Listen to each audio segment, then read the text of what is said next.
1648 में किला मुबारक यानी लाल किले का उद्घाटन हुआ। 9 सालों की मेहनत, कारीगरी और इंतजार का हासिल था ये किला। 2 धुरियां किले को 3 भागों में विभाजित करती थी, जनता, मर्दाना और जनाना। रंग महल से होते हुए बाजारों के मध्य से बाहर चांदनी चौक की ओर जाती हुई पूर्वी पश्चिमी धुरी जनाने को मर्दाने से अलग करती थी। उत्तरी दक्षिणी धुरी और पूर्वी पश्चिमी धुरी दीवान आम में एक दूसरे को परस्पर विभाजित करती थी। उत्तरी दक्षिणी धुरी शाही भवनों को सार्वजनिक स्थानों से अलग भी करती थी। कहा जाता है कि किले में शाही घराने के लिए कई बाजार थे। इनमें से सबसे आलीशान था छत्ता बाजार।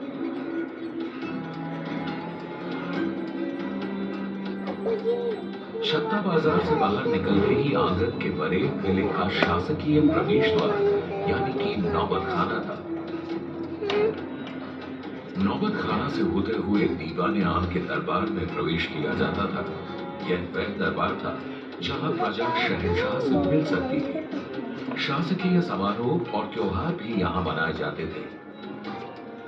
दीवान आम से आगे किले के सभी हिस्सों में शाही परिवार के अलावा किसी का भी प्रवेश वर्जित था।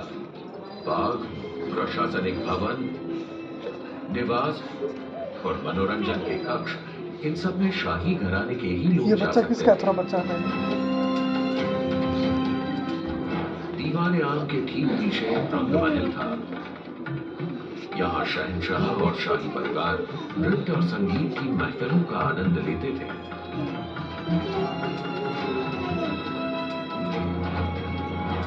रंग महल के बाईं ओर खास महल था जो बादशाह के निजी आराम और मुलाकात का महल था। इसके आगे दीवान खास था।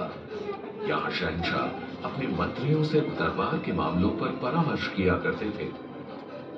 और यही था हिंदुस्तान का प्रसिद्ध सिंहासन तख्त-ए-ताऊस। सिंहासन के छत्र पर 2 मोर पक्षियों के बीच चढ़ा था दुनिया का सबसे नायाब हीरा और तख्त-ए-ताऊस की शान कोहिनूर।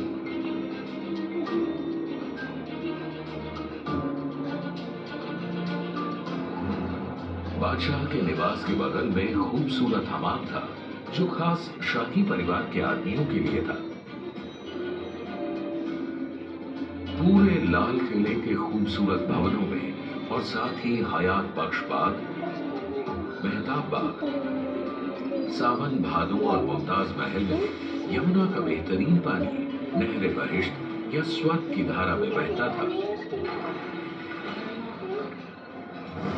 200 वर्षों तक लाल किले ने कई आक्रमणों का सामना किया और मुगलिया सल्तनत और पूरे हिंदुस्तान का दिल बनकर मजबूत खड़ा रहा।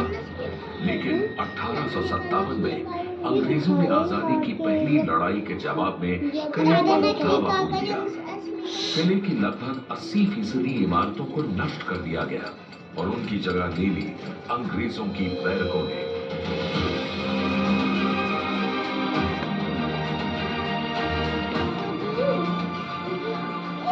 आखिरकार 15 अगस्त 1947 को आजादी की पहली लड़ाई के लगभग 100 साल बाद भारत स्वतंत्र हुआ। इस ऐतिहासिक अवसर पर लाल किले की प्राचीर से देश के प्रधानमंत्री ने पहली बार भारतीय तिरंगा फहराया। तब से आज तक हमारे देश की एकता का प्रतीक बनकर यह लाल किला गर्व से खड़ा है।